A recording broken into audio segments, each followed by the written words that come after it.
Une histoire émouvante de rédemption, d'amour, de passion et de nouveau départ. Elle cache son bras blessé de peur d'être touché. Lui, un milliardaire solitaire, est paralysé lorsqu'il découvre l'origine de cette cicatrice. Regardez, cette histoire jusqu'au bout, vous serez surpris. Si vous aimez les histoires d'amour, abonnez-vous à cette chaîne et laissez un commentaire. Nous publions chaque jour des vidéos comme celle-ci. Nina et Kael, partie 1. Du café se renversa, sur la table en marbre de Carrare, tandis que la main de Nina tremblait. Ce n'était pas un accident. C'était la façon dont Kael s'approchait par derrière, silencieux comme toujours, et la chaleur de son corps qui effleurait son dos tandis qu'il tendait la main vers le sucrier. Un contact qui dura moins de 3 secondes, mais qui fit réagir chaque fibre de sa peau, comme si elle avait été touchée par le feu. Nina recula brusquement, renversant la tasse, et les éclats de porcelaine s'éparpillèrent sur le sol de la cuisine, tels de petits miroirs reflétant la matinée dorée d'Angrados Reis. « Je suis désolée », murmura-t-elle en se penchant, pour ramasser les morceaux. Ses mains tremblaient encore plus, et Nina jura intérieurement 3 semaines de travaux sur le manoir, 3 semaines à faire semblant d'être invisible, et il n'aura fallu qu'un seul accident pour qu'elle perde le contrôle qu'elle avait tant travaillé à construire. Kael ne bougea pas. Elle sentait, son regard perçant sa nuque, lourd et indéchiffrable, toujours à l'observer, toujours à l'analyser, comme s'il essayait de déchiffrer un code qu'elle avait créé pour se protéger. « Laisse tomber », dit-il d'une voix rauque et basse. « J'appellerai quelqu'un pour nettoyer. »« Pas besoin. » Nina continua de ramasser les éclats, coupant l'index sur l'un des morceaux les plus tranchants. Une goutte de sang maculait le marbre pâle, et elle murmura un mot que sa grand-mère aurait désapprouvé. C'est à ce moment-là que Kael s'agenouilla à côté d'elle. Le mouvement était si inattendu que Nina s'arrêta de respirer. Il était trop près, assez près pour qu'elle puisse sentir son parfum masculin subtil et précieux, assez près pour voir les ridules autour de ses yeux sombres, assez près pour comprendre qu'il ne regardait pas la coupure sur son doigt, mais la façon dont elle tressaillait à chaque fois que quelqu'un s'approchait. « Tu saignes », dit-il en tendant la main. Nina recula instinctivement, cachant sa main blessée contre sa poitrine. Le geste était automatique, involontaire, comme un animal blessé protégeant sa blessure. Et c'est à cet instant que quelque chose changea dans le regard de Kael, comme si une pièce de puzzle avait enfin trouvé sa place. « Je vais bien », balbutia Nina en se levant trop vite et en perdant presque l'équilibre. Kael se leva, lentement, sans la quitter des yeux. Il avait 42 ans et la posture d'un homme ayant régné sur des empires, mais à cet instant précis, il semblait s'efforcer de ne pas effrayer un oiseau blessé. « Nina », dit-il, et son nom dans sa voix sonnait différemment. Pas comme l'adresse impersonnelle qu'il utilisait avec les autres employés. Il y avait quelque chose de plus doux là-dedans, quelque chose qui faisait battre son cœur dangereusement. « Je dois finir de servir le petit déjeuner », dit-elle d'une voix plus ferme qu'elle ne l'était. « Tu prends toujours ton petit déjeuner à 8 heures et il est déjà... »« Il n'y a que moi ici, » interrompit Kael, « et tu es blessé. » Nina regarda son doigt coupé, la goutte de sang maintenant sèche et faillit rire. S'il connaissait les autres marques cachées sous son uniforme simple, les cicatrices qui traçaient des cartes de douleur sur sa peau, il trouverait ridicule de s'inquiéter d'une si petite coupure. « C'est juste une égratignure, » dit-elle, en se dirigeant vers le lavabo pour se laver les mains. Mais Kael ne bougea pas. Il resta là, debout, observant chacun de ses mouvements avec cette intensité qui donnait à Nina l'impression d'être nue, même habillée. La demeure Pedra da Gavea était un monstre de verre et de béton suspendu au-dessus des eaux verts. Émeraude de la baie d'Angra. 5 étages reliés par des escaliers en colimaçon et des ascenseurs silencieux, des jardins suspendus qui semblaient flotter dans les airs, une piscine à débordement qui se fondait dans l'horizon. C'était le genre d'endroit qu'on trouvait dans les magazines d'architecture et les rêves impossibles. Le genre d'endroit où Nina ne devrait jamais se trouver. Mais il l'était, et il avait une raison. Kael Navarro Davila. Le nom qu'elle avait, griffonné 1000 fois dans des cahiers déchirés, le visage qu'elle avait mémorisé grâce à des photos dans de vieux journaux, l'homme qui avait financé sans le savoir l'enfer qui avait détruit son enfance et celle de dizaines d'autres. Phil. Nina ferma le robinet et s'essuya les mains, avec plus de force que nécessaire. 3 semaines sous couverture, 3 semaines à se faire passer pour une simple bonne en manque de travail, 3 semaines à essayer de trouver une échappatoire, une preuve, tout ce qui pourrait relier Kael à ce qui s'était passé à la Fondation Hope. 3 semaines de nuit, blanches et de cauchemars qui la réveillèrent en sueur.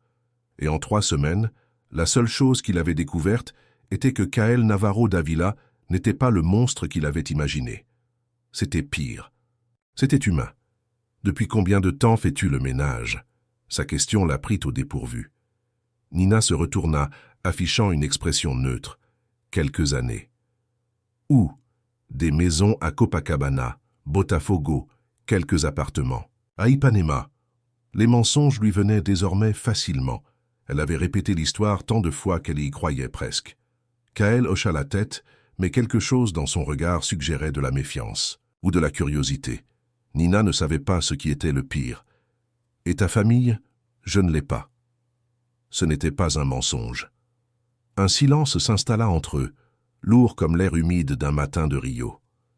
Par la baie vitrée de la cuisine, Nina pouvait apercevoir les yachts ancrés dans la marina privée, petits points blancs flottant dans des eaux cristallines. Un autre monde. Un monde où les gens comme elle n'existaient pas, si ce n'est pour servir le café et ramasser la porcelaine cassée. « Pourquoi ici ?» demanda soudain Kael. « Comme ça ? Pourquoi avez-vous accepté de travailler ici? Angra est loin de... » Tout. La plupart des gens préfèrent rester en ville. Nina sentit son cœur s'emballer. C'était une question dangereuse, mais elle s'y était préparée. « J'ai besoin d'argent, » dit-il en haussant les épaules, « et j'aime le silence. » Ce n'était pas un mensonge. Elle avait vraiment besoin d'argent. Les quelques dollars qu'elle avait économisés suffisaient à peine à payer le loyer de la petite chambre où elle vivait à Realengo. Et le silence? Eh bien, le silence était nécessaire pour qu'elle puisse réfléchir, planifier, se souvenir sans devenir folle. Kael l'étudia encore un instant et Nina eut le sentiment désagréable qu'il pouvait voir à travers elle, comme si ses mensonges étaient transparents. « Je vais préparer du nouveau café, » dit-elle, essayant de briser le moment. « Pas besoin, c'est mon travail. » La phrase fut plus sèche qu'elle ne l'aurait voulu, et Nina le regretta aussitôt. Kael fronça légèrement les sourcils, réalisant qu'elle avait franchi une ligne invisible. Les domestiques ne parlaient pas aux milliardaires sur ce ton. Elle ne les confrontait pas. Mais Kael ne dit rien. Il hocha simplement la tête et quitta la cuisine, laissant Nina seule avec les morceaux de la tasse et son odeur encore dans l'air. Nina attendit d'entendre ses pas s'éloigner complètement avant de laisser ses épaules se détendre. Merde. Elle perdait la boule. 3 semaines à faire semblant d'être soumise et invisible, et il suffisait d'un simple effleurement pour que toute la façade commence à craquer. Elle ramassa les derniers morceaux et se prépara une nouvelle tasse de café, les mains enfin stables. Elle ne pouvait pas se permettre d'être négligente. Pas à si près. La veille au soir, elle avait enfin pu accéder au bureau de Kael. Ça avait été facile. Il allait toujours courir sur la plage à 6 heures du matin et le système de sécurité était efficace, mais pas impénétrable pour quelqu'un qui avait appris à se cacher dans l'ombre depuis l'âge de 12 ans. Mais ce qu'elle y a trouvé l'a laissée plus confuse qu'éclairée. Des centaines de documents, de contrats, de rapports financiers, mais aucun concernant la Fondation Hope. Aucune mention des dons qui ont financé l'horreur qu'elle et d'autres filles avaient en vécu. C'était comme si cette partie de la vie de Kael avait été complètement effacée, ou cachée ailleurs. Nina servit du café sur un plateau d'argent, accompagné de toast et de fruits frais, puis monta au bureau où Kael travaillait habituellement. Le manoir était un labyrinthe de couloirs et d'escaliers, mais elle en avait mémorisé chaque recoin. Elle devait absolument le mémoriser. Sa vie en dépendait. Kael était assis derrière son bureau en acajou, tapant sur un ordinateur portable, argenté. Il portait une chemise blanche, sans cravate, les manches retroussées jusqu'au coude. Nina essayait de ne pas remarquer ses bras puissants, la façon dont leurs muscles bougeaient sous le tissu fin, la forme de ses mains qui cessaient, maintenant de taper pour la regarder. « Laissez-le sur la table », dit-il sans lever les yeux de l'écran. Nina plaça le plateau à l'endroit indiqué, essayant de faire vite. mais quelque chose sur l'écran de l'ordinateur attira son attention. Des chiffres, beaucoup de chiffres, et un nom qui la glaça, Gustavo. Davila. Nina se força à continuer de préparer le plateau, faisant semblant de n'avoir rien vu. Mais ses mains tremblaient à nouveau et la cuillère à sucre tintait contre la porcelaine. « Ça va ?» La voix de Kaël semblait inquiète. « Oui, monsieur. » Nina finit de tout emballer et se dirigea vers la porte. « Nina. » Elle s'arrêta sans se retourner. « Si vous avez besoin de quoi que ce soit... » « De quoi ? Que ce soit... Demandez simplement. » Nina ferma les yeux une seconde. Il y avait quelque chose dans sa voix qui lui serrait la poitrine d'une manière inattendue, comme s'il se souciait vraiment d'elle, comme si elle était plus qu'une simple domestique. « Merci, » murmura-t-elle, et elle partit avant qu'il ne puisse dire quoi que ce soit d'autre. Le reste de la matinée se passa dans un brouillard de tâches mécaniques. Nina nettoya, rangea, fit ses courses au marché local d'Angra, l'esprit toujours fixé sur le nom qu'elle avait vu à l'écran. Gustavo Davila. Elle avait fait des recherches sur lui, bien sûr. Le frère adoptif de Kaël, associé silencieux dans plusieurs entreprises. Un homme discret qui apparaissait rarement en public. Et cela n'a jamais été mentionné dans aucun des documents officiels de la Fondation Hope. Cet après-midi-là, alors qu'elle lavait du linge dans la buanderie du manoir, Nina entendit des voix provenant du bureau. Kaël parlait à quelqu'un, probablement au téléphone puisqu'il n'y avait pas d'autre voiture sur la propriété. Nina monta l'escalier en silence et s'arrêta dans le couloir près du bureau. La porte était entr'ouverte et elle entendit des bribes de conversation. « Je ne veux plus faire partie de ça, Gustavo. Tu sais que ce n'est pas si simple. J'en ai fait assez, plus qu'assez. Les conséquences seront les tiennes, Kaël, les tiennes et celles de personne d'autre. » Nina s'approcha, le cœur battant la chamade. La conversation était tendue, pleine de sous-entendus qu'elle ne parvenait pas à déchiffrer complètement. « Écoute-moi, » dit Kaël d'une voix plus dure que Nina ne l'avait jamais entendue. « Je me suis retiré de la vie publique pour une raison. Je n'y retournerai pas, ni pour toi, ni pour personne. » Il y eut une pause, et lorsque Kaël parla à nouveau, sa voix était plus basse, plus dangereuse. « Et si vous essayez de me forcer, vous découvrirez que j'ai encore quelques cartes dans ma manche que vous ne connaissez pas. » L'appel se termina dans un bruit sourd, et Nina entendit les pas de Kaël s'approcher de la porte. Elle courut à la buanderie, y arrivant le cœur battant et les mains moites. Quelques minutes plus tard, Kaël apparut dans l'embrasure de la porte, de la buanderie. Son visage était figé, sa mâchoire serrée, ses yeux sombres, plus sombres que d'habitude. « Nina, » dit-il, et il y avait quelque chose de différent dans sa voix. « Quelque chose d'urgent. »« Oui, monsieur. J'ai besoin que tu fasses quelque chose pour moi. » Nina sentit des papillons dans l'estomac. « Qu'est-ce qu'il y a ?» Kaël l'étudia pendant un long moment, comme s'il prenait une décision difficile. « Ce soir à 11h, je quitte la maison. Je laisse le portail ouvert et le système de sécurité désactivé. Si quelqu'un vient ici, si quelqu'un vient chercher quelque chose, vous n'avez rien vu, vous n'avez rien entendu. Vous n'étiez pas là. » Nina le fixa perplexe. « Je ne comprends pas. » »« Tu n'as pas besoin de comprendre. Tu dois juste me promettre de faire ce que je te demande. » »« Pourquoi ?» Kaël s'approcha d'elle et Nina lutta contre l'envie de reculer. Il s'arrêta à quelques centimètres, assez près pour qu'elle puisse voir les petites cicatrices sur son visage, assez près pour qu'elle puisse sentir la chaleur irradier de sa peau. « Parce que je ne veux pas que tu sois blessée, » dit-il doucement. Ces mots frappèrent Nina comme un coup de poing au ventre. Il y avait là une sincérité qui l'effrayait plus que n'importe quelle menace. « Je ne sais pas de quoi tu parles. » Kaël leva lentement la main, comme pour la toucher, mais elle s'arrêta dans l'air entre eux. Nina sentit la chaleur. De sa paume contre son visage, vit les lignes de sa main qui la caressaient presque. « Tu n'es pas celui que tu prétends être, » dit-il d'une voix encore plus basse. « Je le sais depuis le premier jour. » Le sang de Nina se glaça. « Je m'en fiche, » interrompit Kaël. « Je me fiche de qui tu es, ni de la raison de ta présence. Je ne veux juste pas que tu sois blessé. » Nina le fixa, perdue. Ça ne faisait pas partie du plan. Kaël ne devait pas se soucier d'elle. Il ne devait pas la regarder comme ça, comme si elle était précieuse, comme si elle comptait. « Pourquoi ?» murmura-t-elle. Kaël lâcha sa main mais ne la retira pas. « Je ne sais pas, » admit-il. « Mais quand tu es arrivé, c'était comme si la maison reprenait son souffle. » Les mots restèrent suspendus entre eux, un poids que Nina ne savait pas comment porter. Elle avait tout planifié méticuleusement, se rapprocher, gagner sa confiance, trouver des preuves, détruire. Mais elle n'avait pas prévu cela, la vulnérabilité dans son regard, la vulnérabilité qu'elle ressentait elle-même. « Je dois y aller », dit-elle en s'éloignant finalement. « Nina ». Elle s'arrêta à la porte sans se retourner. « La promesse », dit Kaël. « J'ai besoin de ta promesse. » Nina ferma les yeux. « Je te le promets. » Et elle s'enfuit, laissant Kaël seul dans la buanderie avec son odeur et l'écho d'une promesse dont ils savaient tous les deux qu'elle pouvait tout changer. Cette nuit-là, Nina ne put dormir. Allongée sur le lit étroit de la chambre de bonne, elle écoutait les bruits du manoir. À 11 heures précises, elle entendit la voiture de Kaël démarrer sur la route pavée qui menait au domaine.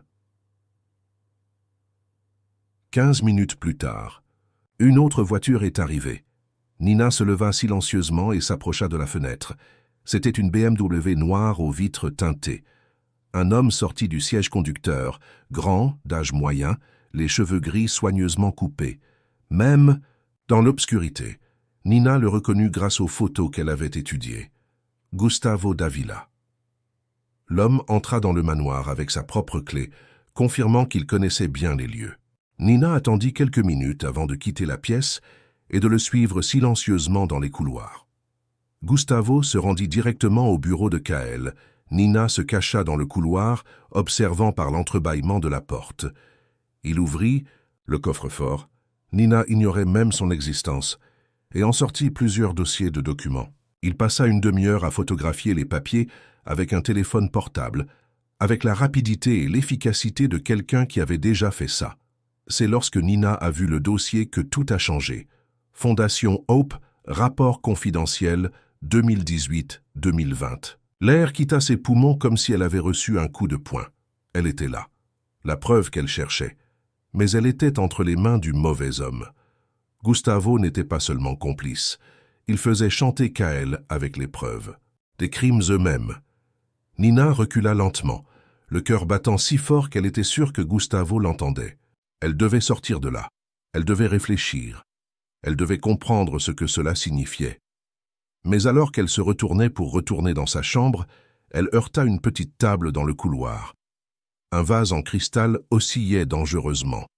Et Nina réussit à le rattraper in extremis. Le bruit était minime mais suffisant. « Qui est là ?» La voix de Gustavo trancha le silence comme une lame. Nina accourut. Il monta les escaliers deux par deux, traversa le hall principal et se précipita dans sa chambre, verrouillant la porte et s'y adossant. Son cœur battait si fort qu'il en avait mal. Il entendit des pas dans le couloir cherchant quelque chose, puis plus rien. Gustavo termina son travail et partit une demi-heure plus tard. Nina attendit d'entendre le bruit de la voiture s'éloigner complètement avant de reprendre son souffle. Quand Kaël revint à 2 heures du matin, Nina était encore éveillée. Elle entendit sa voiture entrer dans le garage, ses pas monter, les escaliers, la porte de sa chambre se refermer. Et puis le silence.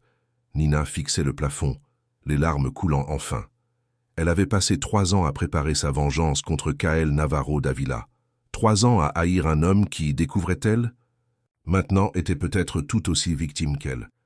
Le véritable monstre, c'était Gustavo. Et il tenait Kaël exactement là où il le voulait.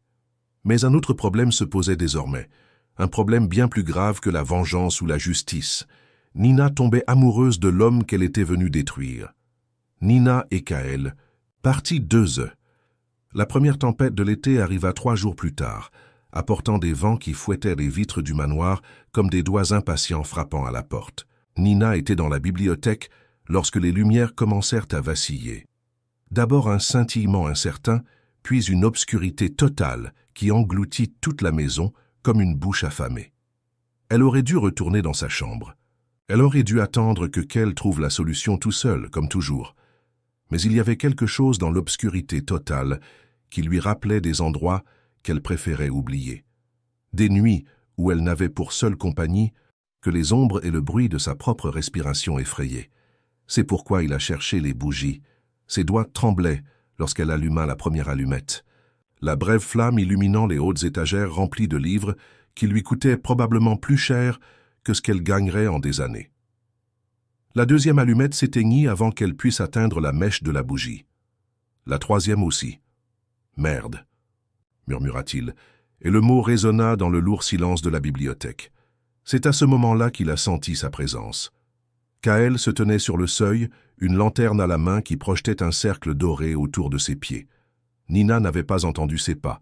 Il se déplaçait silencieusement dans la maison, tel un fantôme élégant qui connaissait chaque planche, chaque craquement de pas. « Le générateur mettra quelques minutes à se mettre en marche, » dit-il, sa voix basse résonnant dans l'obscurité. « Les orages causent toujours des problèmes au réseau électrique. » Nina hocha la tête, se méfiant de sa propre voix. Elle était assise par terre dans la bibliothèque, entourée d'allumettes brûlées et de bougies tenaces qui refusaient de s'allumer. Kaël s'approcha lentement d'elle, comme un animal sauvage prêt à fuir au moindre mouvement brusque. La lumière de la lampe torche dansait sur son visage, créant des ombres qui soulignaient la ligne puissante de sa mâchoire et la courbe sensuelle de ses lèvres. « Tu trembles », observa-t-il en s'arrêtant à quelques mètres. « Il fait froid. » Mensonge. L'air était humide et chaud, lourd de l'orage qui approchait. Kaël posa la lanterne et s'agenouilla à côté. Il prit une allumette dans la boîte que tenait Nina et l'alluma d'un geste fluide, protégeant la flamme de la paume de sa main et l'approchant de la bougie. La lumière se répandait doucement entre eux, créant une bulle intime de chaleur, dorée dans l'obscurité.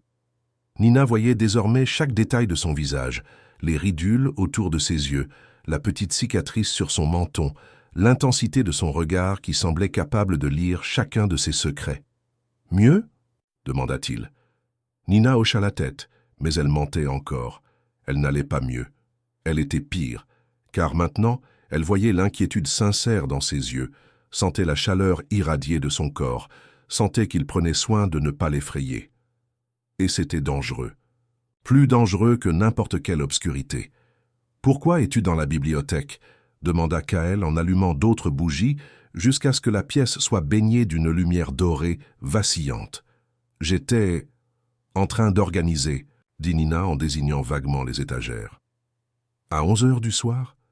Elle le fixa du regard, cherchant un mensonge convaincant. Mais il y avait quelque chose dans son regard qui rendait le mensonge difficile.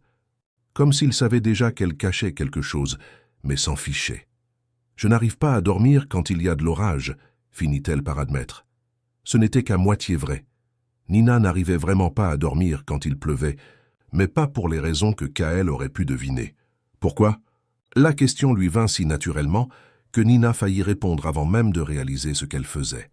Elle faillit lui raconter les nuits à la fondation où la pluie sur le toit en tôle résonnait comme des coups de feu et où les autres bruits, cris étouffés, pas lourds, portes qui claquent, se mêlaient au rugissement de la tempête, au point qu'il était impossible de distinguer le réel du cauchemar. « Je ne peux tout simplement pas, » dit-elle en serrant ses genoux. Kaël l'observa en silence un long moment. Quelque chose dans son regard donnait à Nina le sentiment d'être à la fois exposée et protégée, comme s'il la perçait à jour, mais qu'il n'utiliserait pas ce qu'il voyait pour la blesser. « Quand j'étais enfant, dit-il soudain, ma mère est morte dans une nuit d'orage. » Nina leva les yeux, surprise. Kaël ne parlait jamais de sa famille, ni de son passé. C'était un homme qui vivait dans le présent, comme s'il était né adulte, sans histoire. Accident de voiture à Barra Tijuca, poursuivit-il d'une voix neutre, mais avec une pesanteur sous-jacente qui trahissait une douleur ancienne. La voiture a dérapé sous la pluie et a heurté un poteau. J'avais 9 ans. « Je suis désolée, » murmura Nina, et elle fut surprise de réaliser qu'elle l'était vraiment. Pendant des années, je restais éveillée chaque fois qu'il pleuvait, attendant qu'un événement terrible se reproduise, comme si la tempête était un présage. Et maintenant, Kaël eut un sourire triste. Maintenant, je reste éveillée uniquement parce que je m'y suis habituée. Certaines habitudes ne disparaissent jamais complètement. Un éclair illumina les fenêtres de la bibliothèque, suivi quelques secondes plus tard par un coup de tonnerre qui fit trembler les vitres. Nina tressaillit involontairement, et Kaël le remarqua. « Veux-tu me dire quelle est ta tempête ?» demanda-t-il doucement. Nina ferma les yeux. L'espace d'un instant, elle eut envie de tout lui raconter. Elle voulait lui parler de la fondation. Espoir, des marques sur sa peau, des nuits où elle se réveillait en hurlant. Elle voulait lui dire que son vrai nom n'était pas Nina Villard, qu'elle était là pour le détruire, qu'elle avait passé 3 ans à préparer sa vengeance. Elle voulait dire qu'elle était en train de tomber amoureuse de lui, et que cela détruisait tous ses plans. « Je ne peux pas, murmura-t-il. « Pourquoi pas? Parce que si je te le dis, tu me détesteras. » Les mots sortirent, avant qu'elle puisse les arrêter, empreints d'une honnêteté brutale qui épaissit encore davantage la tension entre eux. Kael la fixa du regard, et Nina vit quelque chose changer dans son expression. « Nina, dit-il, avec une urgence qu'elle n'avait jamais entendue auparavant. Je ne sais pas qui tu es vraiment, d'où tu viens, ni ce que tu me caches, mais je suis sûr d'une chose. » Il s'approcha à tel point que Nina put voir les paillettes dorées dans ses yeux sombres, sentir son parfum masculin mêlé à l'odeur de la pluie qui entrait par les fissures des fenêtres. Je ne pourrais jamais la détester.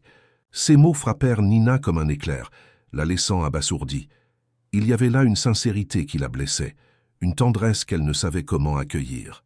« Tu ne me connais pas, dit-elle, la voix rauque. Alors laisse-moi te rencontrer. » Kael leva lentement la main, lui laissant le temps de s'écarter si elle le souhaitait. Comme Nina ne bougeait pas, il lui toucha le visage du bout des doigts, un contact si doux qu'il semblait presque irréel. « Tu es la première personne depuis des années à me donner l'impression de ne pas être mort intérieurement, » dit-il, d'une voix à peine plus forte qu'un murmure. « Tu es venu ici et tu as tout changé. » Nina ferma les yeux, pressant son visage contre sa paume. C'était de la folie. C'était dangereux. Elle ne pouvait se permettre cela. Mais quand elle ouvrit les yeux et vit la façon dont Kael la regardait, comme si elle était précieuse, comme si elle était la chose la plus importante au monde, toute sa résistance fondit. « Kael, murmura-t-elle, répète mon nom. Kael. » Il se pencha plus près, et Nina sentit son souffle effleurer ses lèvres. L'espace entre eux était chargé d'une tension qui faisait vibrer l'air, comme avant la foudre. « J'ai envie de t'embrasser, » dit-il d'une voix rauque de désir. « Mais seulement si tu le veux. » Nina savait qu'elle devait reculer. Elle savait qu'un baiser changerait tout, rendrait tout retour en arrière impossible, transformerait sa quête de vengeance en quelque chose de bien plus compliqué. Mais quand elle le regarda dans les yeux et vit sa vulnérabilité, quand elle se réalisa qu'il était aussi perdu qu'elle, toutes les raisons sensées disparurent. « Oui, murmura-t-il. » Le baiser commença doucement, hésitant, comme si Kael craignait de l'effrayer. Mais lorsque Nina lui rendit son baiser, lorsque ses mains trouvèrent sa poitrine et sentirent les muscles fermes sous le tissu de sa chemise, quelque chose changea. Le baiser s'approfondit, devenant vorace, désespéré. 3 semaines de tension accumulée, de regards furtifs et de caresses accidentelles, explosèrent d'un coup. Nina s'entendit gémir doucement, tandis que Kael la serrait contre lui, tandis qu'elle sentait ses mains dans ses cheveux, tandis qu'elle réalisait qu'on l'embrassait comme si elle était l'air qu'il respirait. C'est à ce moment-là que le générateur a recommencé à fonctionner. Les lumières s'allumèrent brusquement, envahissant la bulle intime qu'ils avaient créée et ramenant la réalité à la réalité avec une cruauté presque physique. Nina et Kael se séparèrent brusquement, haletants, se regardant comme s'ils étaient des étrangers. « Je dois y aller, » dit Nina en se levant rapidement. « Nina, attends !» Mais elle courait déjà, fuyait la bibliothèque et l'expression blessée sur son visage, fuyait son goût sur ses lèvres et la sensation de ses mains sur sa peau. Fuyant, ce qu'elle venait de découvrir sur elle-même. Dans les jours qui suivirent, Nina tenta de reprendre ses habitudes. Elle nettoyait, cuisinait, rangeait, faisant comme si de rien n'était. Mais tout avait changé. L'atmosphère du manoir était désormais chargée d'une tension nouvelle. Chaque rencontre fortuite entre elle et Kael devenant un champ de mines de regards non exprimés et de paroles ravalées. Il ne cherchait pas à répéter ce qui s'était passé à la bibliothèque. Au contraire, il semblait veiller à garder ses distances pour ne pas l'effrayer davantage. Mais Nina sentait son regard dans son dos lorsqu'il pensait qu'elle ne regardait pas. Elle voyait son hésitation avant d'entrer dans la pièce où elle se trouvait. Et ça la rendait folle. Jeudi, 1 semaine après le baiser, Nina rangeait la chambre de Kaël lorsqu'elle a trouvé quelque chose qui a tout changé. Il était parti pour une réunion à Angra, un événement rare, car il évitait les engagements autant que possible. Nina était en train de changer les draps lorsqu'elle vit le tiroir de la table de chevet entrouvert. D'habitude, elle n'aurait jamais ouvert le tiroir, mais quelque chose d'or brillant à l'intérieur attira son attention. C'était une chaîne, délicate, féminine, avec un pendentif en forme de cœur. Nina la prit d'une main tremblante, et le monde sembla s'arrêter autour d'elle. Elle connaissait cette chaîne. Elle l'avait portée autour du cou pendant 2 ans, avant que tout commence. C'était à toi, la chaîne que sa grand-mère lui avait offerte avant de mourir. Le seul objet de valeur qu'elle possédait à son arrivée à la Fondation Hope à l'âge de 12 ans. La chaîne qui lui avait été enlevée cette première nuit, avec ses vêtements, sa dignité et son innocence. Comment Kaël l'a-t-il eue? Nina s'assit lourdement sur le lit, la chaîne brûlant dans ses mains comme du métal brûlant. Il n'y avait qu'une seule explication possible. Kaël n'était pas seulement complice de ce qui s'était passé à la Fondation. Il savait qui elle était, il savait d'où elle venait, il savait pourquoi elle était là. Tout n'était qu'une mise en scène. L'intérêt, l'inquiétude, le baiser à la bibliothèque. Tout. La douleur qui lui traversait la poitrine était si intense que Nina avait du mal à respirer. Elle s'était autorisée à croire, pour la première fois, depuis des années, que quelqu'un pourrait la voir comme plus qu'une victime, plus qu'un objet brisé. Elle s'était autorisée à ressentir autre chose que de la colère et de la vengeance. Et elle avait été trompée, une fois de plus. Nina rangea la chaîne dans sa poche et termina de ranger la pièce d'un geste machinal. Quand Kaël revint, elle était dans la cuisine en train de préparer le dîner, le visage imprégné d'indifférence. « Bonjour », dit-il en s'arrêtant à l'entrée de la cuisine. « Bonjour, monsieur. » La formalité était un coup de poignard, et Nina vit Kaël cligner des yeux comme s'il avait reçu une gifle. « Nina, ça va ? » ?»« Je vais bien. » Elle ne le regarda pas, se concentrant à couper les légumes avec plus de force que nécessaire. « Tu as l'air… » »« À quoi j'ai l'air ?» Nina leva enfin les yeux et Kaël recula devant la froideur qu'il y trouva. Il semble lointain. Nina esquissa un sourire qui n'atteignit pas ses yeux. « Je suis votre femme de chambre, monsieur Davila. La distance est de mise. » L'utilisation formelle de son nom de famille fut un autre coup dur, et Nina ressentit une satisfaction amère en voyant la douleur traverser son visage. Après ce qui s'est passé à la bibliothèque, « C'était une erreur, » dit Nina en reprenant la coupe des légumes. « Une erreur qui ne se reproduira plus. » Kaël resta là un long moment, et Nina sentit le poids de son regard. Finalement, elle entendit ses pas s'éloigner. Cette nuit-là, Nina a pris sa décision. Elle avait passé des semaines à chercher des preuves contre Kaël, mais maintenant elle connaissait la vérité. Il n'était pas innocent. Il était pire qu'elle ne l'avait imaginé. Un manipulateur qui jouait avec elle comme un chat avec une souris blessée. Il était temps d'en finir avec ça. Nina attendit d'être sûre que Kaël dormait avant de quitter. La pièce. Elle avait mémorisé la combinaison du coffre-fort du bureau la nuit où Gustavo était venu, et elle allait maintenant mettre cette connaissance à profit. Le coffre s'ouvrit silencieusement, révélant des piles de documents, des dossiers bien rangés et quelques bijoux. Nina fouilla méthodiquement le tout, à la recherche de tout ce qui pourrait relier Kaël à la Fondation. C'est au fond du coffre qu'il l'a trouvé, une petite boîte en bois toute simple. À l'intérieur, des photos, des dizaines de photos. De filles, certaines que Nina reconnaissait de la Fondation, d'autres qu'elle ne connaissait pas. Toutes jeunes, toutes avec le même regard effrayé qu'elle avait autrefois. Et au fond de la boîte, un document qui lui glaça le sang. Transfert de tutelle, Nina Santos Silva. Son vrai nom. Et la signature de Kaël autorisant son transfert vers une famille adoptive à l'étranger. Nina s'assit lourdement sur sa chaise de bureau, les mains tremblantes au point de pouvoir à peine tenir le journal. La preuve irréfutable était là.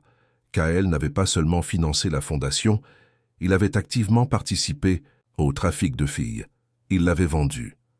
La douleur dans sa poitrine était si intense que Nina crut qu'elle allait vomir.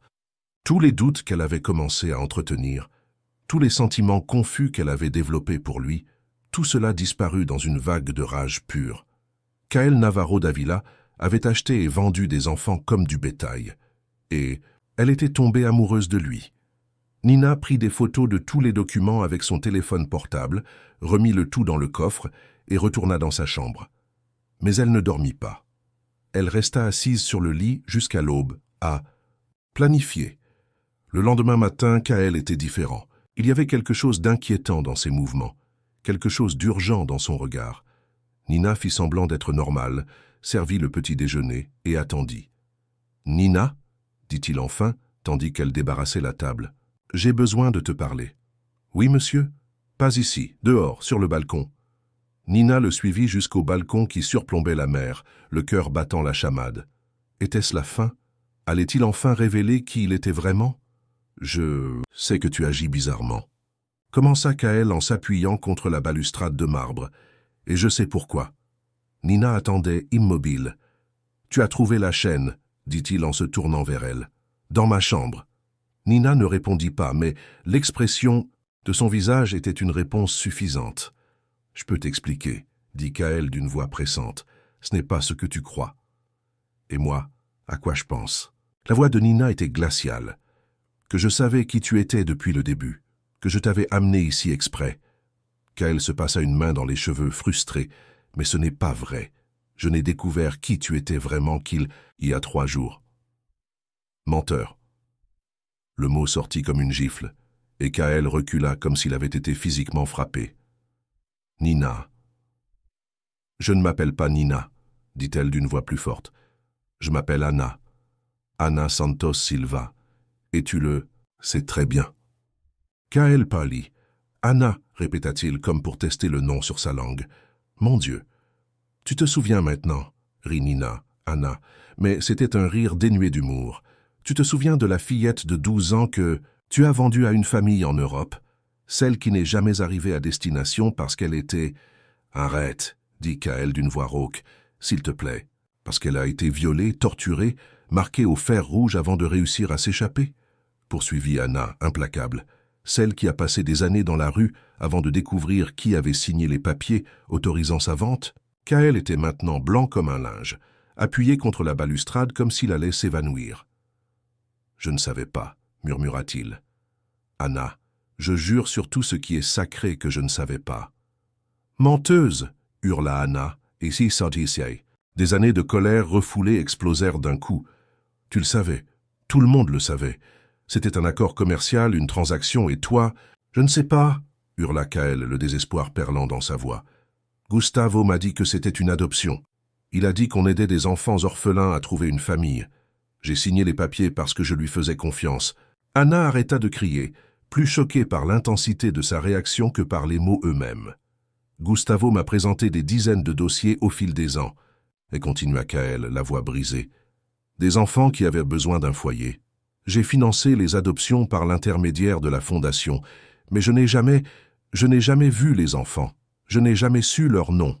C'était juste de la paperasse. »« Ment, » dit Anna, mais avec moins de conviction. « Quand j'ai découvert la vérité il y a 3 ans, j'ai affronté Gustavo.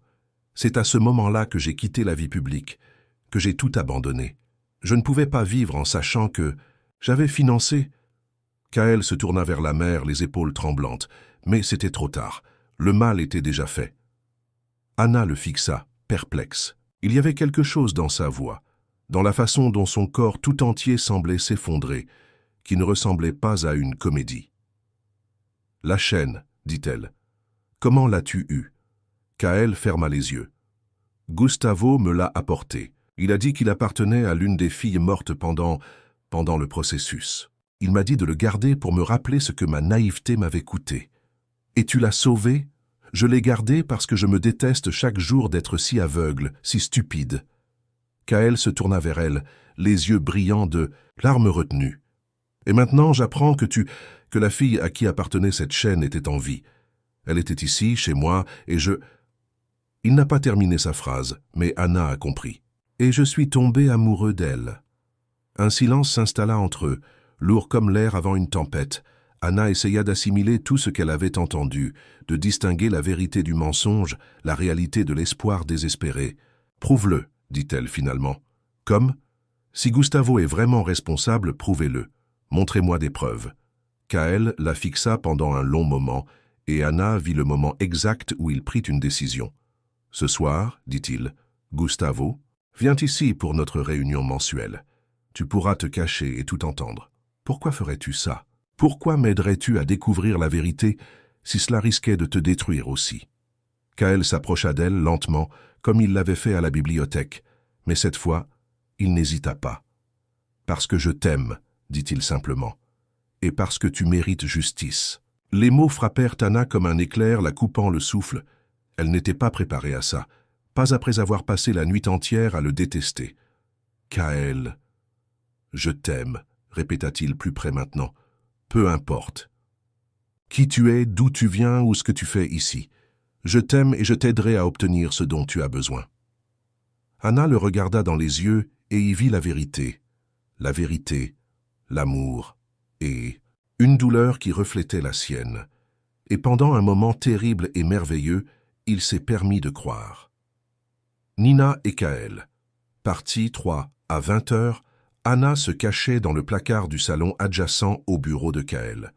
L'espace était exigu, étouffant et sentait le bois ciré et les produits d'entretien, mais elle entendait parfaitement tout ce qui se passait dans la pièce voisine, à travers la fine cloison qui séparait les deux espaces. Kaël avait volontairement laissé la porte, entr'ouverte, et Anna distinguait à peine sa silhouette à travers l'entrebâillement. Il était assis derrière le bureau en acajou, les mains jointes, le visage empreint d'un calme maîtrisé. Mais Anna le connaissait suffisamment pour remarquer les signes de tension. Sa mâchoire légèrement crispée, la raideur de ses épaules, le léger martèlement de ses doigts sur le bois. Le bruit de l'arrivée de la voiture de Gustavo résonna à travers les fenêtres ouvertes, suivi du clic familier de la clé dans la serrure principale. Anna retint son souffle, son cœur battant si fort qu'elle craignit que Gustavo ne l'entende. Des pas réguliers dans l'escalier, des pas qu'elle connaissait bien. Elle les avait entendus cette terrible nuit où elle avait découvert la vérité sur l'identité des véritables responsables de la fondation. Kaël. La voix de Gustavo résonna dans le bureau, pleine de l'autorité de celui qui avait toujours obtenu ce qu'il voulait. « Tu sembles tendu. »« Je vais bien. » La réponse de Kaël fut sèche et formelle. Anna entendit le bruit d'une chaise, qu'on raclait, et Gustavo s'installa comme s'il était le maître des lieux.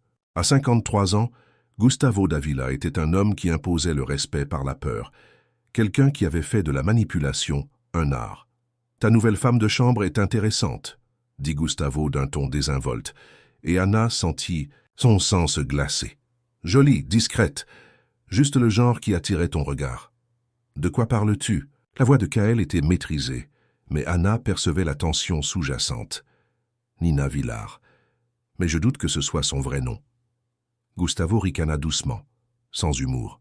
« Tu pensais vraiment que je n'enquêterais pas sur une mystérieuse jeune femme qui débarque de nulle part et veut travailler dans ta maison isolée ?» Le silence qui suivit fut assourdissant. Anna pouvait à peine respirer. « Ce n'est qu'une servante, » dit finalement Kaël. « Kaël, s'il te plaît. On se connaît depuis trop longtemps pour ces mensonges. » Gustavo soupira dramatiquement. « Anna Santos Silva, 28 ans, orpheline depuis l'âge de 10 ans. Elle est passée par notre chère Fondation Espoir à 12 ans. » Anna se couvrit la bouche des mains pour étouffer le cri qui voulait sortir. Gustavo le savait, il l'avait toujours su. « Tu le savais, » dit Kaël d'une voix accusatrice. « Dès le premier jour, tu savais qui elle était. Naturellement. Crois-tu que je laisserais un fantôme de notre passé s'approcher de toi sans surveillance ?» Gustavo rit de nouveau.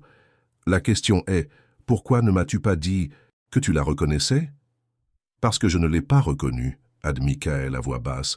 « Je n'ai découvert qui elle était qu'il y a quelques jours. Quand il a trouvé la chaîne. Quand j'ai trouvé la chaîne. » Anna ferma les yeux, luttant contre les larmes. Kaël avait dit la vérité. Il ne savait vraiment pas qui elle était. « Et maintenant ?» demanda Gustavo. « Que comptes-tu faire de notre petite Anna ?»« Rien. Ce n'est pas mon problème. » Le mensonge de Kaël était si convaincant qu'un instant, Anna faillit y croire. Mais elle reconnaissait sa voix maintenant, savait quand il faisait semblant. « C'est n'importe quoi, » dit Gustavo. « Tu es tombé amoureux d'elle? Ça se lit sur ton visage à chaque fois que tu la regardes. »« C'est ridicule. »« C'est dangereux, » corrigea Gustavo d'une voix plus dure. Ana Santos Silva sait des choses qui pourraient nous détruire. Elle a vécu ce qui s'est passé à la Fondation. Elle peut témoigner. Il n'y a plus rien à témoigner. La Fondation a fermé il y a 3 ans. Mais il existe des archives, des documents, et maintenant, une nouvelle opportunité se profile à l'horizon. Ana sentit son estomac se nouer. Nouvelle opportunité. De quoi parles-tu? Demanda Kael. Instituto Renasser, même modèle, nouveaux enfants, soutien international. Nos contacts en Europe sont impatients de reprendre leurs activités. Je ne vais pas participer à ça. Tu n'as pas le choix. La voix de Gustavo devint glaciale. Ton nom figure toujours sur tous les documents de la fondation originale. Si Ana décide de parler, tu iras en prison avec moi. La seule différence, c'est que j'ai une protection, pas toi. Quel genre de protection? Le genre de photos compromettantes de certaines autorités impliquées dans nos services spéciaux. Gustavo rit doucement. Tu as toujours été trop naïf, Kael. Trop honnête pour ce genre. T'as affaire. Ana entendit le bruit du papier qu'on posait sur la table. Signé, dit Gustavo. Autorisation de transfert de fonds. 5 millions de réaux à l'Institut Renasser. Non. Signez-le, ou je m'assurerai qu'Ana Santos Silva est un accident très convaincant. Le silence qui suivit dura une éternité. Ana entendait son cœur battre, sentait la sueur couler dans son dos. Tu la tuerais? La voix de Kael était incrédule. Pas d'hésitation. Elle représente un risque inacceptable. Et si je signe? Qu'advient-il de cela?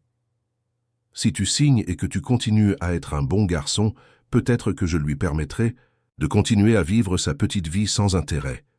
Loin de toi, bien sûr. Ana entendit le bruit d'un stylo qu'on ramassait. Non, pensa-t-il désespérément. Ne signe pas, pas à cause de moi. Mais Kael ne l'entendait pas, et elle sentait dans sa respiration qu'il était sur le point de céder. C'est à ce moment-là qu'Ana a pris la décision la plus courageuse de sa vie. Je suis sorti du placard. La porte du bureau s'ouvrit avec fracas, et Ana entra en trombe, a le visage enflammé de rage. « Ne signe pas, dit-elle en regardant Kael droit dans les yeux. Pas à cause de moi. » Gustavo se leva brusquement, sa chaise tombant en arrière, son visage était livide, ses yeux plissés de fureur. « Petite garce, grogna-t-il, qu'as-tu entendu? Assez pour savoir que tu es un monstre, dit Ana en se tournant vers lui, et que tu vas payer pour tout ce que tu as fait. Gustavo rit, mais le rire était dangereux. Tu n'as aucune idée de ce qui t'attend, ma fille. Je pourrais te faire disparaître d'un simple coup de fil. C'est possible, acquiesça Ana, mais ça ne se produira pas. Et pourquoi pas? Ana sourit, et il y avait quelque chose de sauvage dans son expression. Parce que je ne suis plus la gamine de 12 ans effrayée que tu as vendue, et parce que cette fois, je ne suis pas seule. Elle sortit son téléphone de sa poche et montra l'écran. Une application d'enregistrement était en cours d'exécution. Tout est enregistré, dit-elle, ravie par l'expression choquée de Gustavo. Chaque mot, chaque aveu, chaque menace. Gustavo s'approcha d'elle avec des mouvements prédateurs, mais Kael se leva brusquement, lui bloquant le chemin. « Non, dit Kael d'une voix basse et dangereuse, ne la touche pas. »« Sors de mon chemin, grogna Gustavo. »« Non. » Les deux hommes se regardèrent, et Ana sentit la violence imminente dans l'air comme l'électricité avant un orage. « Tu la préfères à ta propre sécurité » demanda Gustavo, incrédule. « Je choisis ce qui est juste, » dit Kael. « J'aurais dû faire quelque chose depuis longtemps. » Gustavo fit un pas en arrière, calculateur. Puis il sourit, mais son expression était dénuée de chaleur. « Très bien, dit-il. Tu veux jouer? Jouons. Mais n'oublie pas, je connais des gens très haut placés, des gens qui n'apprécieront pas d'être exposés. » Ils auraient alors dû y réfléchir avant de s'impliquer dans le trafic d'enfants, a répondu Ana.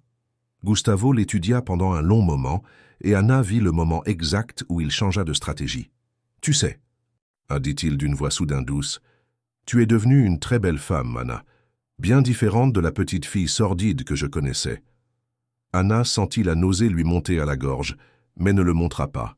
« Je me souviens de toi, » continua Gustavo en s'approchant lentement, « si têtu, si résistant, même après toutes les leçons. »« Arrête, » dit Kael, la voix chargée d'avertissement. Mais Gustavo l'ignora, fixant Ana du regard. « Je me souviens de tes cicatrices, de petites œuvres d'art sur ta peau. J'aimerais voir comment elles ont évolué avec le temps. C'est à ce moment-là qu'Anna a craqué. Des années de colère refoulée, de douleur refoulée, de soif de vengeance explosèrent d'un coup. Elle se jeta sur Gustavo avec un cri venu du plus profond de son âme, ses ongles cherchant son regard. Kaël l'attrapa avant qu'elle ne puisse l'atteindre, ses bras se refermant autour d'elle comme une barrière protectrice. « Calme-toi » lui murmura-t-il à l'oreille. « Calme-toi, Anna. Il n'en vaut pas la peine. » Anna lutta contre l'étreinte pendant un moment avant de s'effondrer, son corps tremblant de sanglots venant du plus profond d'elle-même. Gustavo observait la scène avec un amusement évident. « Touchant, dit-il, mais ça ne change rien. Vous avez jusqu'à demain soir pour me remettre cet enregistrement et les copies que vous avez faites. Sinon... » Il n'a pas terminé sa phrase, mais la menace flottait dans l'air comme une fumée toxique.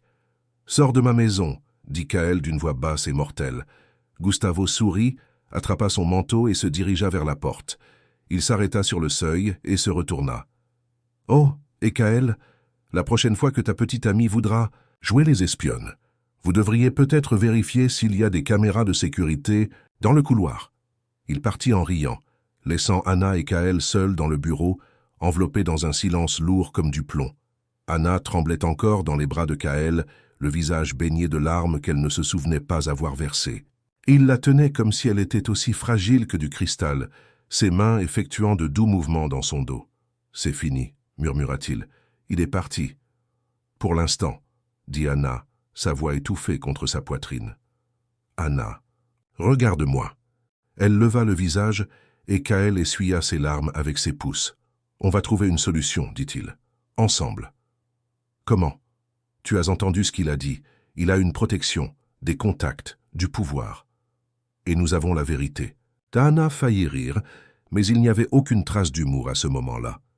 La vérité ne vaut rien quand l'autre camp contrôle qui l'entend. Kaël l'étudia pendant un long moment, et Anna vit une nouvelle détermination dans ses yeux. « Alors faisons en sorte qu'il leur soit impossible de nous ignorer, » a-t-il déclaré. « Comme ? Rendons l'histoire publique. Tous les médias, tous les journaux, tous les réseaux sociaux. Faisons un tel tapage qu'ils ne pourront plus l'étouffer. » Anna le fixa du regard, l'espoir montant dans sa poitrine comme une petite flamme persistante. « Ça pourrait te détruire aussi, dit-elle. Ton nom figure sur tous les documents. »« Ça ne me dérange pas.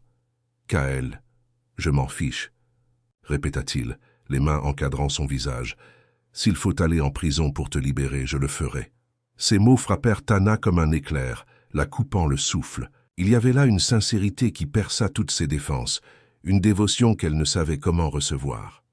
« Pourquoi » murmura-t-elle. « Pourquoi ferais-tu ça pour moi ?»« Parce que je t'aime, » dit-il simplement.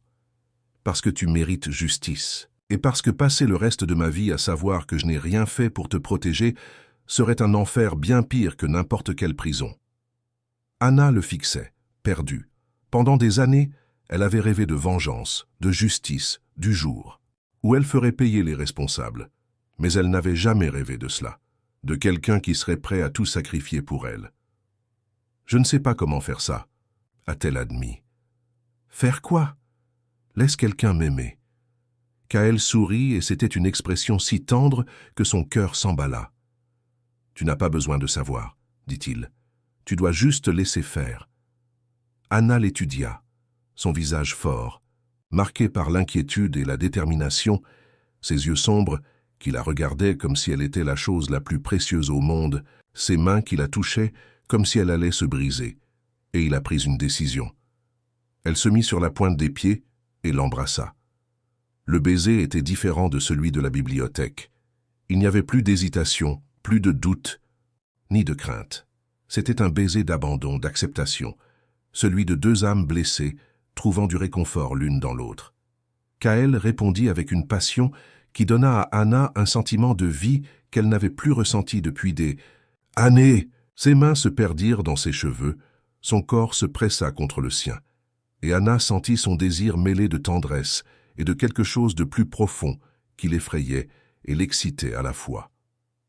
Lorsqu'ils se séparèrent, ils étaient tous, les deux haletants.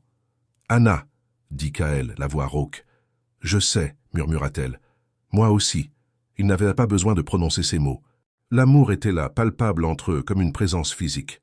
« Ce soir pourrait être notre dernière nuit de paix, » dit Anna, la réalité s'immisçant dans ce moment intime.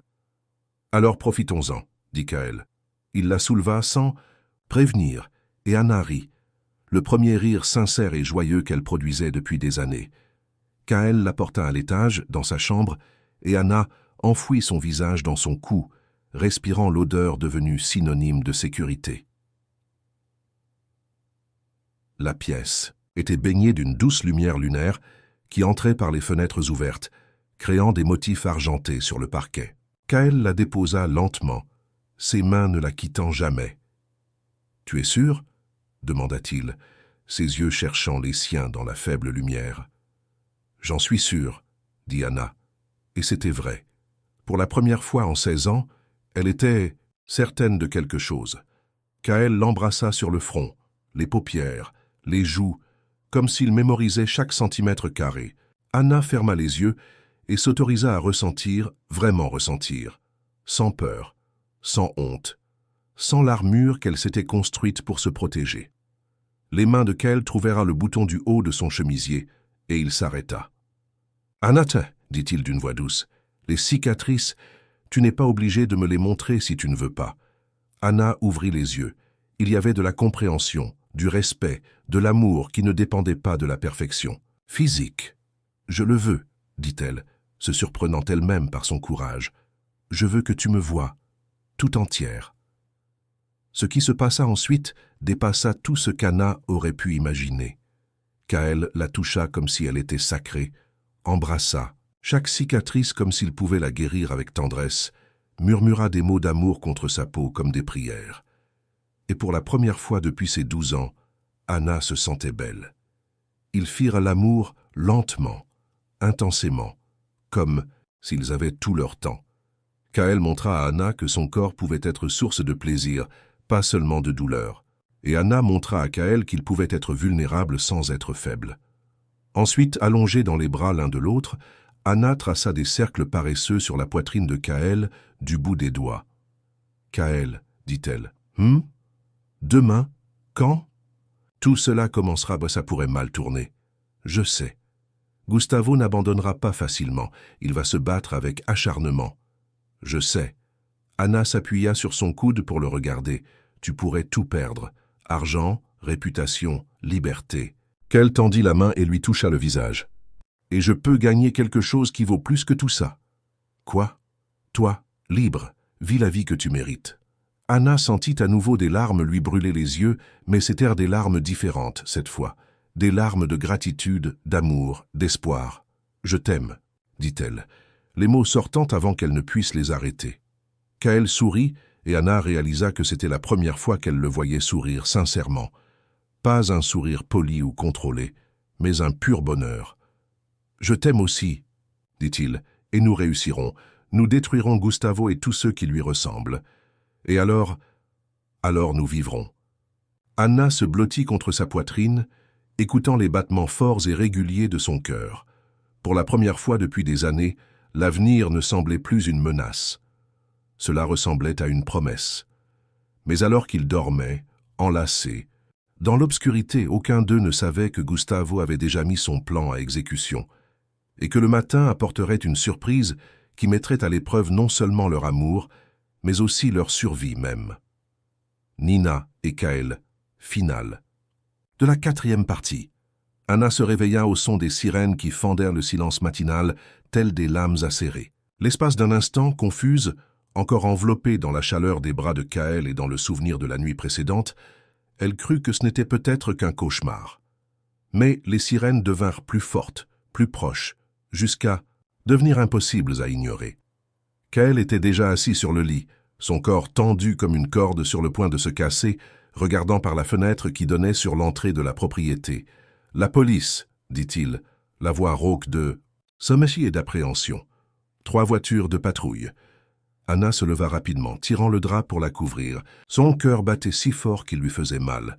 « Gustavo » murmura-t-elle. « Il n'a pas attendu ce soir. » Kaël hocha la tête d'un air sombre, s'habillant déjà d'un geste rapide et efficace. Il a dû signaler quelque chose, des preuves. Falsifiées. La sonnette résonna dans toute la maison, suivie d'un coup sec à la porte d'entrée. Anna entendit des voix masculines en bas, autoritaires et impatientes. « Habille-toi », dit Kaël en lui lançant une de ses chemises. « Vite !» Anna obéit, les mains tremblantes, enfilant la chemise qui lui arrivait presque aux genoux. La tissu était encore imprégné de l'odeur de Kaël, et pendant un instant, elle s'autorisa à respirer profondément pour se calmer. Kaël Navarro Davila. « Ouvrez la porte, nous avons un mandat de perquisition. » La voix autoritaire venant d'en bas figea Anna. C'était réel, c'était en train d'arriver. « Écoute, » dit Kaël en lui prenant le visage entre les mains. « Quoi qu'il arrive, tu n'as rien fait de mal. S'ils essaient de nous séparer, s'ils essaient de t'intimider, tu ne diras rien sans la présence d'un avocat. Tu comprends ?» Anna hocha la tête, luttant contre la panique qui menaçait de la consumer. « Et Anna, » dit-il d'une voix plus douce, « je t'aime. Quoi qu'il arrive aujourd'hui, demain ou dans 10 ans, je t'aime. » Avant qu'elle puisse répondre, le bruit d'un verre brisé résonna à travers le sol. Ils avaient enfoncé la porte. « Restez. Où vous êtes, les mains bien en vue. » Kaël prit la main d'Anna et ils descendirent à l'escalier ensemble. Le hall principal était rempli de policiers en uniforme, tous affichant la posture tendue de ceux qui s'attendaient à une résistance. Un homme d'âge moyen, visiblement le responsable, s'avança en les voyant. « Kaël Navarro Davila. » « Oui. Il est en état d'arrestation, soupçonné d'implication dans le trafic d'enfants, le blanchiment d'argent et la formation d'un gang. » L'agent fit signe aux autres agents. « Menottez-le. »« Attendez, » dit Anna en s'avançant. « Avez-vous reçu ?» L'ordre de l'arrêter. L'adjoint la regarda avec un mépris à peine dissimulé. « Et vous, qui êtes-vous »« Je suis Nina Villard, la gouvernante. Je veux savoir quelles preuves vous avez. » « Des preuves suffisantes, » répondit le shérif, tandis qu'un officier menottait Kaël dans le dos. « Documents, relevés bancaires, photos. » Anna sentit son estomac se nouer. Gustavo avait dissimulé des preuves. C'était exactement ce qu'il allait faire. « Délégué Costa. » La voix familière résonna à travers la porte brisée, et Anna se retourna pour voir Gustavo entrer dans la maison avec l'attitude de quelqu'un qui maîtrise parfaitement la situation. « Monsieur Davila, » dit le chef de la police en saluant. Gustavo avec une déférence évidente. « Merci de votre coopération dans cette affaire. C'est mon devoir civique, » dit Gustavo, le regard fixé sur Anna avec une satisfaction sombre. « Quand j'ai découvert que mon frère était impliqué, eh bien, je n'ai pas eu d'autre choix que de contacter les autorités. » Anna regarda Kaël et vit une colère pure dans ses yeux. Mais il ne dit rien, se contentant d'observer tandis qu'on le conduisait vers la porte. « Et la femme ?» demanda l'un des policiers en regardant Anna. « Ce n'est qu'une victime. »« Face, dit Gustavo avec une fausse compassion. « Une des filles qui ont été à sa blessée par le stratagème. Je suis sûr qu'elle coopérera à l'enquête. » Anna comprit immédiatement. Gustavo la présentait comme une ancienne victime devenue employée de Kaël. Une histoire qui la ferait paraître trop folle ou traumatisée pour être un témoin fiable contre lui. « Non, » dit-elle d'une voix plus forte qu'elle ne le souhaitait, « ce n'est pas vrai. » Tous les regards se tournèrent vers elle. Gustavo haussa un sourcil, comme surpris. « Nina, ma chérie, » dit-il d'une voix faussement inquiète, « je sais que c'est difficile d'accepter que la personne en qui tu avais confiance abuse encore de toi, mais... » « Je ne m'appelle pas Nina, » interrompit Anna en redressant les épaules. « Je m'appelle Anna Santos Silva, et j'ai des preuves qui prouvent l'innocence de Kaël Navarro Davila. » Le silence qui suivit fut assourdissant. Anna sentit tous les regards braqués sur elle, lut l'expression choquée sur le visage de Kaël, sentit le moment précis où Gustavo réalisa qu'il avait sous-estimé ses capacités de combat. « Des preuves » demanda le shérif avec scepticisme. Anna sortit son téléphone portable de sa poche, se remerciant silencieusement de l'avoir caché là la nuit précédente. « Des enregistrements » dit-elle en brandissant l'appareil, « de la conversation entre Gustavo Davila et Kaël hier soir. Des aveux complets sur le véritable trafic de drogue. » L'expression de Gustavo changea instantanément, passant de la confiance à une fureur à peine contenue. « Cette femme ment, » dit-il d'une voix tendue. « Elle est psychologiquement instable, traumatisée. Elle inventerait n'importe quoi. Pour protéger son agresseur. Alors ça ne te dérange pas d'écouter les enregistrements, répondit Anna en appuyant sur lecture. La voix de Gustavo résonna dans la salle. Institut Renasser. Même modèle, nouveaux enfants, soutien international. Nos contacts en Europe sont impatients de reprendre leurs activités. Le chef de la police pâlit. Anna continua à écouter l'enregistrement, chaque mot étant une bombe qui explosait dans le silence tendu du manoir. Si Anna décide de parler, tu iras en prison avec moi. La seule différence, c'est que j'ai une protection. Toi, non. Le genre de document qui accompagne des photographies compromettantes de certains fonctionnaires impliqués dans nos services spéciaux. À la fin de l'enregistrement, un silence absolu régnait. Le chef de la police regardait Gustavo avec une expression mêlant choc, dégoût et colère. « C'est du faux », balbutia Gustavo. « Un montage, une fabrication numérique. Facile à vérifier, » dit Anna en tendant le téléphone portable à l'agent. « Les métadonnées montreront que l'enregistrement a été effectué hier soir à 20h15 dans cette maison. » Le shérif sortit son téléphone, les mains tremblantes. Anna voyait bien qu'il digérait les implications de ce qu'il venait d'entendre, notamment la partie concernant certaines autorités impliquées. « Laissez-le partir », dit finalement l'adjoint en faisant un geste vers Kael. « Député », protesta Gustavo, « vous ne pouvez pas vous fier à la parole d'un « Tesla », s'exclama le chef de la police, oubliant toute déférence. « Gustavo Davila, vous êtes en état d'arrestation pour trafic de mineurs, corruption, association de malfaiteurs et menace envers un témoin. » Le retournement de situation fut si rapide qu'Anna eut du mal à le comprendre. Soudain, ce furent les poignets de Gustavo qui furent menottés, et on le conduisit vers la porte sous des menaces et des dénégations. « Ça ne tiendra pas !» cria-t-il en regardant Anna droit dans les yeux. « Tu n'imagines pas le nombre de personnes importantes qui voudront ta tête. »« Alors ils pourront rejoindre la file, » répondit Anna, sa voix aussi ferme que l'acier. Lorsque le dernier policier a quitté le manoir, emmenant Gustavo menotté, Anna et Kael se sont retrouvés seuls dans le hall détruit, entourés de verres brisés et de meubles renversés. Kael la regarda comme si elle était un miracle. « Comment avez-vous réussi à conserver l'enregistrement » demanda-t-il, toujours incrédule. « Je l'ai téléchargé sur le cloud, tout. »« De suite » dit Anna, souriant pour la première fois depuis son réveil. « Et j'en ai créé des copies sur 3 comptes différents. Gustavo est peut-être intelligent, mais j'ai appris des choses en vivant dans la rue. » Kael rit, un son de pur soulagement, et la prit dans ses bras, la faisant tournoyer dans les airs comme si elle ne pesait rien. « Tu es incroyable », dit-il en l'embrassant avec une passion qui donna le vertige à Anna. « Absolument. Incroyable. » Mais même au milieu de la célébration, Anna savait que le combat était loin d'être terminé. « Kael, » dit-elle, en s'écartant légèrement.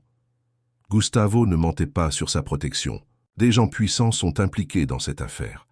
Je sais, le visage de Kael redevint sérieux, et ils essaieront de nous faire taire avant qu'on puisse tout révéler. Alors nous devons agir rapidement. Anna réfléchissait déjà, planifiait.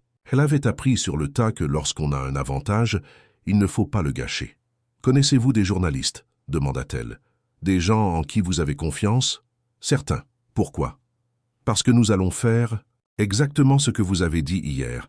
Nous allons faire en sorte qu'il leur soit impossible de taire cette affaire. » Au cours des 6 heures suivantes, Anna et Kael transformèrent le manoir en centre de commandement. Kael utilisa ses contacts médiatiques, tandis qu'Anna épluchait chaque document du coffre, organisant les preuves et constituant un dossier irréfutable. Dans l'après-midi, ils reçurent la visite de Marina Santos, journaliste d'investigation, pour la plus grande chaîne de télévision du pays. Marina était une femme de 40 ans aux cheveux gris et au regard perçant qui ne manquait aucun détail. « C'est une histoire importante », a-t-elle déclaré après avoir écouté l'enregistrement et examiné les documents. « Mais c'est aussi dangereux. Les personnes mentionnées ici, certaines pourraient devenir ministres. »« C'est exactement pour ça qu'il faut le dire », a déclaré Anna. « Combien d'enfants souffriront si on laisse faire ?» Marina l'observa un long moment. « Es-tu sûr de vouloir t'exposer ainsi? Ton histoire sera connue de millions de personnes. » Anna pensait à cette fillette de 12 ans vendue comme du bétail, aux marques sur sa peau, aux cauchemars qui la réveillaient encore certaines nuits. Elle pensait à toutes les autres filles qui étaient passées par la fondation et n'avaient jamais eu la chance de raconter leur histoire. « J'en suis sûre, dit-elle. « Et toi ?» Marina regarda Kaël. « Ta réputation sera ruinée, même si tu es innocenté. Certaines taches ne disparaissent jamais complètement. » Kaël regarda Anna, et elle vit de l'amour et de la détermination dans ses yeux. « Je m'en fiche, a-t-il dit. S'il faut que je me sacrifie pour lui rendre justice, ce n'est pas cher payé. » Marina sourit pour la première fois depuis son arrivée. « Alors faisons-le bien. » Le reportage a été diffusé à 20h, en prime time, à la télévision brésilienne. Anna la regardait main dans la main avec Kaël, le cœur battant, tandis qu'elle regardait son histoire racontée à des millions de personnes. Marina avait fait un travail remarquable. Le rapport commençait par la Fondation Hope, présentait des documents et des témoignages d'autres victimes ayant accepté de parler, et se terminait par des extraits de l'enregistrement de Gustavo. L'impact a été immédiat et dévastateur. Dans les 2 heures qui ont suivi la diffusion, 3 fonctionnaires mentionnés dans les enregistrements ont démissionné de leurs fonctions. 2 personnes ont été arrêtées. Le parquet fédéral a annoncé l'ouverture d'une enquête spéciale. Et le plus important pour Anna, le téléphone de la station n'arrêtait pas de sonner avec des appels d'autres victimes, d'autres survivants qui se sentaient enfin en sécurité pour parler. « On a réussi », dit Kaël en lui serrant la main tandis qu'ils regardèrent les informations en ligne. « On a vraiment réussi. » Anna hocha la tête, mais ses yeux étaient remplis de larmes. Non pas de tristesse, mais d'un soulagement si profond qu'il lui faisait mal. « C'est fini, » murmura-t-elle. « C'est enfin fini. » 3 mois plus tard, Anna se tenait sur le porche de la maison, regardant le coucher de soleil doré se déverser sur les eaux d'Angra do Reis. L'affaire contre Gustavo et ses complices était considérée comme la plus grande affaire de trafic d'enfants de l'histoire du pays. Il avait été condamné à 40 ans de prison, sans possibilité de libération conditionnelle. Kaël s'approcha par derrière, enroula ses bras autour d'elle et embrassa doucement son cou. « À quoi penses-tu » demanda-t-il. « Comme tout a changé, » dit Anna en s'appuyant contre son torse. « Il y a 1 an, je n'arrivais même pas à dormir la nuit. Maintenant, Anna sourit en se retournant dans ses bras. « Maintenant, je rêve du futur. » Kaël l'embrassa longuement et doucement, comme s'ils avaient tout leur temps. Et ils l'embrassèrent, réalisa Anna. « Enfin. »« J'ai une proposition à vous faire, » dit-il lorsqu'ils se séparèrent. « Quel genre de proposition ?» Kaël sourit, et Anna vit de la nervosité dans son regard. Le genre de nervosité qui implique que tu acceptes d'utiliser mon nom de famille. Anna cligna des yeux, assimilant les mots. « Et tu... » « Je te demande en mariage, » conclut-il en sortant une petite boîte en velours de sa poche. « Veux-tu m'épouser, Anna Santos Silva ?» Anna regarda la bague, simple, élégante, parfaite, puis l'homme qui était devenu son ancre, sa maison, son avenir. « Oui, » dit-elle en riant à travers ses larmes. « Bien sûr. » Lorsque Kaël glissa la bague à son doigt, Anna eut l'impression qu'une dernière chaîne venait de se briser. Elle n'était plus la jeune fille effrayée vendue à 12 ans. Elle n'était plus la femme assoiffée de vengeance venue au manoir déguisée. C'était Anna, simplement Anna, aimée, libre et enfin vivante. « Je t'aime », dit-elle, les mots venant facilement maintenant, aussi naturels que la respiration. « Je t'aime aussi », dit Kaël en l'embrassant à nouveau. « Pour toujours. » Alors que le soleil se couchait à l'horizon, teintant le ciel d'orange et de rose, Anna pensa à toutes ces filles qui étaient encore là, perdues, effrayées, sans espoir. La fondation qu'elle et Kaël avaient créée avec son argent, une véritable organisation vouée à aider les victimes de la traite à reconstruire leur vie, avait déjà aidé plus de 50 jeunes. Elle ne pouvait pas sauver la fillette de 12 ans qu'elle avait été, mais elle pouvait en sauver d'autres. Et cela, Anna le savait, suffisait. Le passé ne définissait plus son avenir. Le présent lui appartenait, et l'avenir leur appartenait. Ensemble. 6 mois après le mariage, Anna se tenait dans le jardin du manoir lorsqu'elle ressentit ses premières nausées matinales. L'espace d'un instant, elle resta paralysée, de vieux souvenirs menaçant de lui revenir. Mais soudain, Kaël apparut, lui prit la main, et elle vit un amour inconditionnel dans ses yeux. « Allons chez le médecin », dit-il doucement. Le test a confirmé ce qu'Anna savait déjà au fond d'elle. Elle était enceinte. J'ai peur. Elle avoua-t-elle à Kaël cette nuit-là, allongée dans le lit qu'ils avaient partagé pendant tant de nuits heureuses. Pourquoi? Et si je ne savais pas être mère? Et si tout ce que j'ai vécu faisait de moi une mauvaise personne pour un enfant? Kaël se tourna vers elle, ses yeux sérieux mais pleins de tendresse. Anna, tu as survécu à l'impossible. Tu as combattu des monstres et tu as gagné. Tu as transformé ta douleur en force pour aider les autres. Il posa la main sur son ventre encore plat. Cet enfant aura la mère la plus courageuse, la plus forte et la plus aimante du monde. Anna sourit à travers ses larmes, couvrant sa main avec la sienne, et le père le plus protecteur et le plus dévoué. Toujours, promit Kaël. Et pour la première fois de sa vie, Anna croyait complètement au « pour toujours ». La fillette naquit un matin ensoleillé de printemps, avec les yeux sombres de son père et la détermination farouche de sa mère. Ils la baptisèrent Espérance, non pas en référence à la fondation qui avait causé tant de souffrances, mais à l'espoir qu'Anna avait trouvé au milieu des ténèbres, l'espoir que Kaël lui avait donné, l'espoir que l'avenir serait toujours meilleur que le passé. Et quand Anna a tenu sa fille dans ses bras pour la première fois, en contemplant ce petit visage parfait et innocent, elle a su qu'elle avait enfin brisé le cycle.